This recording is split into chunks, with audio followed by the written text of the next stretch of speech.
Are you serious? I'm sitting here with David Salle and KAWS, and this is Artist Talk.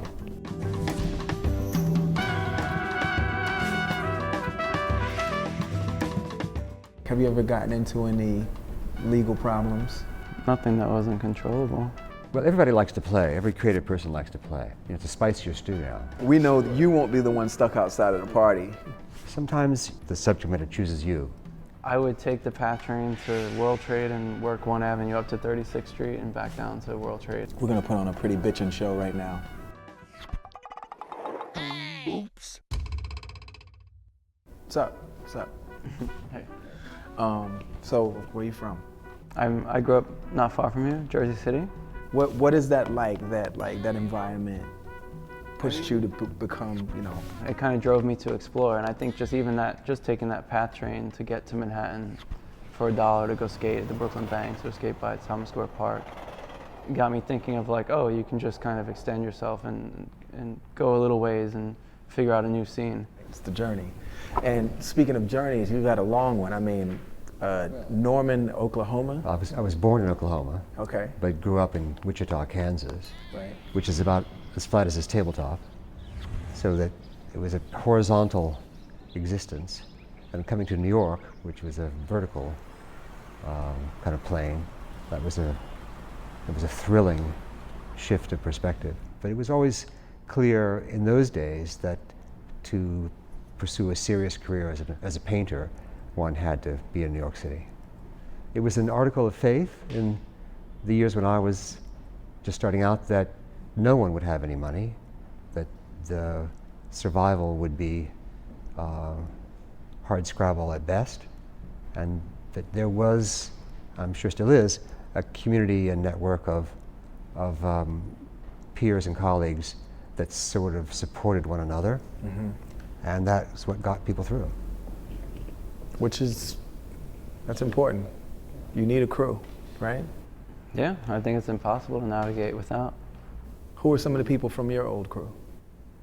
I mean, when the cement was hardening, like, and in terms of like your character, like when you were going from Brian to becoming KAWS, like. Early access to working with other artists would be through Graffiti. And, you know, I was fortunate to be able to paint with guys a bit older than I, like Zephyr and Revolt, and then also younger guys like West and Crash, John Matos. How old were you when you started? What was the first entry point? I don't know, teens, like. Really? Yeah, in high school. And you would come in the city and go out at night? I would take the PATH train to World Trade and work 1 Avenue up to 36th Street and back down to World Trade, and then go another night and pick a different avenue. And one of the guys I used to paint with, this guy TD, he was a few years older and he drove, and we used to go up to the Cross Bronx and the Major Deegan and just get out and bomb the highways. And, you know, eventually you're meeting kids and you're painting different boroughs. And, you know, I was in high school, I was trading photos with kids in Spain, kids in Germany. And my first trip out of the country was to Germany, and I went and crashed at a kid's house, painted walls, got taken around. It was just like instant family, just because you know the person's work and they know your work. Interesting. But did you also have already in mind the idea that this would have another life, a gallery? No, not at all. Even as I was sort of getting less interested in doing lettering and piecing and getting into like painting over the advertisements and stuff, I never, I always assumed that, oh, this is great, like I love doing this and I have to find a way to support doing this, Like I thought there'd be like two parallels, like a working parallel and what I like to do parallel. But isn't that where the best art comes from? Is from like the purity of a statement, and actually the artistic part is the style in which, you do something. Isn't that your identity? The way in which you hold the brush? Well, style for sure is your identity, your handwriting or the way you put things together, the way you juxtapose things, which is part of my vocabulary. Yeah. And everyone will do it differently. If we passed around a Polaroid, because I'm dating myself, any kind of camera, a digital camera, and we all photographed something, the same thing, we'd all do it differently. And that's just, there's something innate that we bring to it that comes out in the specific phrasing or framing of that image. So those things are always with us. And style is the kind of accumulation, all the additive bits of specific personality expressed through visual language that adds up to a style. When you recognize that about art and recognize that that's what you were doing, was that your validation, or was the validation a moment where everyone's around and people are talking under their breath? I mean, the two things are true, which are both really interesting. One is seemingly contradictory things. One is, it's amazing when you reach that moment, that epiphanal moment, whether it's with a gallery show or with a street involvement with advertising signs and symbols, that people actually do see things in a way that's congruent with the way you see them, and that there is a resonance, and that there's an echo coming back. And when you have that moment, it's something incredible. At the same time, it's also incredible when you realize you can do something and people don't get it at all. I had a show in New York at a gallery, and at that time, the lead critic for the New York Times was a guy named Hilton Kramer, who's since left the scene. But he was a famous, hard-ass kind of reactionary critic, and he said about my work, oh, he's the worst painter in the world, worst painter in America. And I thought, well, that's kind of great, because at least it's emphatic. And a couple of years later, I met Roy Lichtenstein, and I told him that story, and Roy said, oh, he said the same thing about me 20 years before. Mm-hmm. Yeah, that's actually, it's when you know that you're onto something.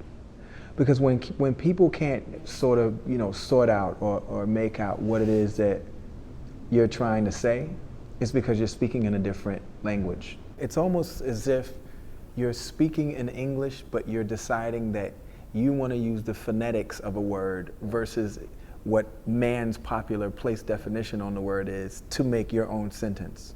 The way you take something from popular culture, of a fashion photograph or whatever, those things you did with David Sims, and interject your shape, your image vocabulary on top of it, there's something friendly about it and deadly subversive at the same time, and also just plain graphically appealing.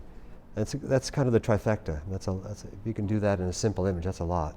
What does it feel like to hear David Salle say that about your work? It's an honor. He's judging your personality. Yeah. At the time, advertising was dominating Manhattan with all these big building side, murals, and taking over a lot of spots that were, graph spots for ages. A lot of the art that I kind of came into when I was younger was through magazines and stuff, and I always wanted to take this work and sort of filter it and communicate back through it in a way that, like you said, wasn't really a defacement. It was more of like a coexistence. What did you do to support yourself before your art began to support you? You mean as a job? Yeah. Oh, I did a little bit of everything. Carpentry, cooking in restaurants, studio assistant, that's the common path. I had a job on the lowest rung of the ladder of higher education. I was teaching drawing at a little community college in South Jersey. All of those students remember you. I don't know about that. But oh yeah. And you? I mean, I was fortunate enough that, growing up with friends who had companies like James Jebbia with Supreme and Stash and Futura, and when I was in school, I was already starting to do work and doing design work for them, and I got to meet a lot of people and work, on things that I was just sort of interested in. I worked in animation. That's one thing I really wasn't interested in. But out of college, it was just a check. But it was great. I met the paint that I still use to this day. Coming from the guy that everyone would die to have an animation. I know, from. it's so it's so weird. funny it doesn't interest you to do that. I don't, well, the reason being is that I appreciate alone time. I like to work in my studio. I don't like a crew of 60 people or 30 people that I have to have meetings and no. I know what I want to do, and I don't want to have a lot of meetings right now. I want to make paintings, and if I do toys, it's whenever I want to do it. They come out every other month or every other year. There's no rhyme or reason. And when was your first piece sold? I think it was 1979, and I remember it because I really was broke, and it was sort of those windfalls that just happened out of the blue that sort of solved a lot of problems at the time. And what about your first piece? Do you remember that? My first trip to Japan, this guy paid for my flight and put me up as an exchange for a small painting. I mean, it's a great thing about being an artist is that you can barter. I mean, That is, listen, and I feel like not a lot of people know that. Like we should give more light to the bartering aspect of, because you know what it also does? It promotes like fellowship and community, a sense of community, and like, you know, you guys, there's so many, you know, I say it all the time, there's strength in numbers. Like, could you imagine if the art community actually loved each other and supported each other? And I mean, I'm not gonna say you guys could save the economy, but you could put a nice, interesting spin on it. What's your most meaningful piece? And of course, why? well, such a hard question. It's like saying who's your favorite child. I know. But I think I don't know. I would say probably the first time I made a toy was the first time I got to see my work in three-dimensional form. And what was that? It was called Companion. Yeah. It was the Companion toy in '99. And before that, I had always imagined like sculpture as being this thing, like, oh, you had to have this like sort of patron to commission you, or this like unaccessible thing. And then I met these guys in Tokyo who were making toys they were making them themselves. And so I could just click, like, all right, instead of that monumental thing that has been in my head since I was little, I was gonna make, 1,000 little ones. And then that opened up, like, seeing my work like that. It was like, before that day I had like a pencil and a pen. And then it was like after that day, somebody was like, oh, there's paint, like there's also paint. Like it just sort of gave me a whole nother world to kind of work within and sort of, so maybe that can be considered it, but. Yeah, I think that's it. And you? Well, I think it's a self-protective mechanism, but I think the thing I did most recently is the best thing or the most interesting thing, which is probably not true, but it's as I say, it's something that keeps you from being too nostalgic or too wrapped up in the past in any unproductive way. As far as painting goes, what I'm doing now is what I think is really, is where the juice is. That's awesome. Doesn't mean other people see it that way. And do you guys feel the pressure to produce? I mean, I feel for me, I'm at the stage that I'm at. It's like I'm definitely not comfortable. You go all this time without. In your stride. Sorry, not comfortable with your achievement, but comfortable in your rhythm, like your everyday rhythm. No, I don't even know if I'd agree with that. Really? Okay. Yeah, I feel like. He's open to things. Yeah, no, definitely open to things. And there's, you go from having all these years of no opportunity, and suddenly you're getting these opportunities, and you want to fulfill these sort of things, these different projects, and so there's a pressure. But for me, it's been like an inspiring pressure. So I like teasing him, by the way, because he just. I think he noticed. He's very teasable. Yeah. What do you guys think about like the venture capitalists, like the hedge fund guys that get in the art business? I think it's a good thing because where there's money, there's attention.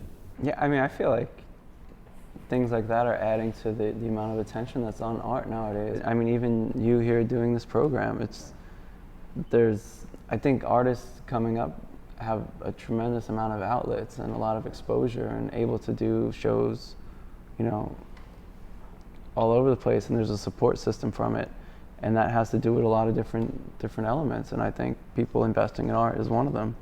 Sure.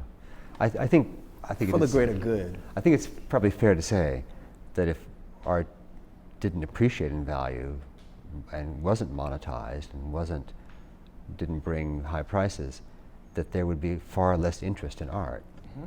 It just sort of goes together. Whether the interest is healthy or not, I don't know. Who's to say? That's right. I think what makes art art, some of the things which are the most popular are also the best. Some of the things which are the least popular are also the best. And everything, and every possible variation in between. Have you ever gotten into any legal problems, with the graffiti? No, I mean, nothing that wasn't controllable. you know. I mean, actually, the only time I ever was arrested was for something ridiculous. It was for putting up stickers, which is a joke.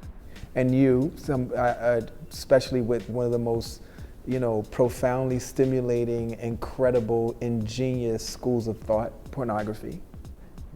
Being a pornographer is not necessarily against the law, so I haven't been arrested for that. I've been accused of it, but not in any legal sense. I mean, I've always said to the people who accuse me of being a pornographer that I wouldn't mind. I don't even have any objection to it. I don't think it's true. I don't think it's accurate if you look at my work side by side with something that is truly pornographic. It's completely not true. And by the way, but I wouldn't care. But I don't think it is. Yeah, true. but I'm not confusing you with like a you know, one who shoots pornography at all. I'm just asking, had you know, got into any run-ins because of the nature of your work? Well, the human body is a beautiful thing. Yeah.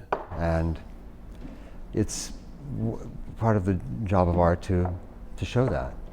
Yeah. So, I think that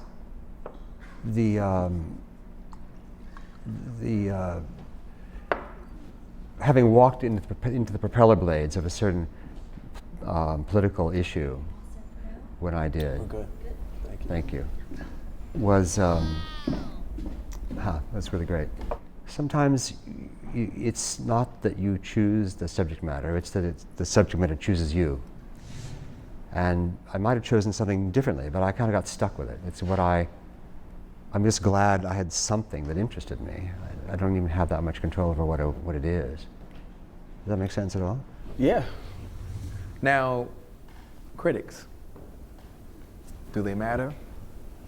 We hate to give volume to those who were trying to be negative, but clearly that person was wrong if they bet against you, right? So it kind of like the last laugh to sort of pay, you know, or they were right by their own lights. They just, you know, they're in their universe. You know, art looks different. Yeah, but you don't want to be known as the person who said that David Salle's work was a mess. Well, I think there are plenty of people who would happily go to their grave having said that, because that's their, they want to make that point. Yeah, but there's an entire like art world that says completely different. Well, that's. I mean, let's just face it. We know that you won't be the one stuck outside of the party. There was one actually time I did a show at this weird little gallery uptown, and it was in 2000. I never really did any shows. I met a guy that was like, let's do a show. I was like, okay. It was like literally like 2 weeks later or something. And then they really criticized that and like taking the work and how it didn't work in the gallery. And I was just like, to me, I was so far out of that world. I bet that show, if you look back, was probably super awesome. Yeah, it's a cool show. I mean, I met, actually, Jeff Koons came to the opening and got doctors to buy 2 paintings. And I was just, at that time, I was like, oh, I made it. And then I realized, no, I didn't. Well, see, that. Oh, no, you made it. Yeah. But do you understand the story you just told? Yeah. That you made it. But you just touched on the thing, which is the thing in the art world, that the critical blah blah is what the subject is art as a set of cultural signs, not art as art, not as the painting as painting, not as painting as color and form and shape and beauty, whatnot, but art as a system of cultural signs, and those cultural signs usually extend to the gallery, the context, the space, the why is he showing there and not there, and what. So that's the subject of the most critical writing, and that's just not that interesting. What other artists have you collaborated with? I've collaborated a lot with the choreographer, doing sets and costumes for ballets, and also for the theater. I've done several operas and I don't know, probably 20 ballets in the last 20 years, maybe more than that, and lost count. But that's intensely collaborative, and I'm by no means the person who determines the final form of the thing. I throw out ideas and they get used or not used, and I really love that process. I feel I learn a lot from it. I'm very inspired by it. Also Scorsese with the Search and Destroy. I did make a little film a number of years ago, in which I was lucky enough to have Marty is the executive producer of, and actually Marty's an actor in the film as well. Yeah, behind the desk. And that, collaborating with actors in that way was certainly one of the most profound, magical experiences of my life. It felt to me like the movie version of your paintings. Well, thank you. That's a nice compliment, and that's I certainly mean, what that's we a were very simple thing to say, intending. but I mean, just like using, you know, Christopher Walken in a way that no one's ever really used them before. Like the way that you had the camera angles, just everything about it was just so, you know, in a very weird way, and I hope this is not an insult. I hope you find it as much of a compliment as I do toward you, is that it was like watching a more, even though it was loose, it was just a little bit heavier than the scripts of like a Harmony Korine. Oh yeah, interesting. To me, Yeah. it was like a link between. No, it's a big compliment. I take that as a huge compliment. Yeah, it's just that you had yeah. like A-list actors doing what he would have everydayers in the middle of America do. Well, everybody likes to play. Every creative person likes to play. I mean, you create an environment where people can play in a serious way, and have fun and do things they don't get to do all the time. Something interesting comes out of it. And you, artists that you've collaborated with? As far as curating, I mean, I did a show last summer with Eric Parker, another friend of mine, and it was called Pretty on the Inside, and it was just sort of bringing some of the artists that I like and enjoy, like I mentioned Carl Wortham earlier, and Joyce Masato, and just sort of like putting these different artists that always kind of made sense in my head, and just putting them in a room together just to see what it, you know. Well, what happened? What it was like. Yeah. Oh, see, that's like fun. You know how many people would sign up to see that? Yeah, no, I mean, for me, doing you know, I've done a lot of collaborations product-wise, and it's always a good experience to kind of jump into another person's shoes and see how they make stuff, and just kind of how people operate their business, or just like get things done, and you can kind of like either discard that or take it back and apply it to what you do, and it's good. It's sort of like cross-pollination. I think collaboration is really the future. Really do. There's a multiplier effect that comes from collaborating, that it's not just 2 or 3 or whatever. It's just something exponential that grows when people step outside the comfort zone and all that stuff.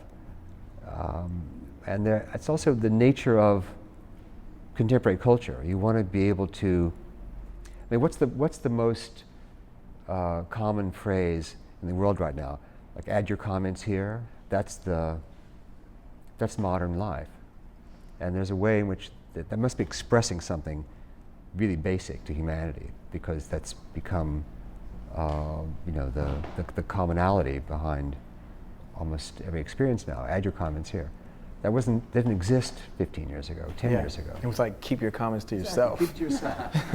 I'm That was boss more here. the phrase back then. Yeah. You watch, and now it's something changed. Yeah. And I think what changes is that it's just acknowledging the way culture actually works. That it's this, you know, you do this, and then someone else adds that, and someone else adds that, and we're all kind of, the stew is it's a spicier stew now. Okay. Well, I guess this is what happens when artists talk, right? It's fun. Thank you. Cool. Thank you, man. Cheers.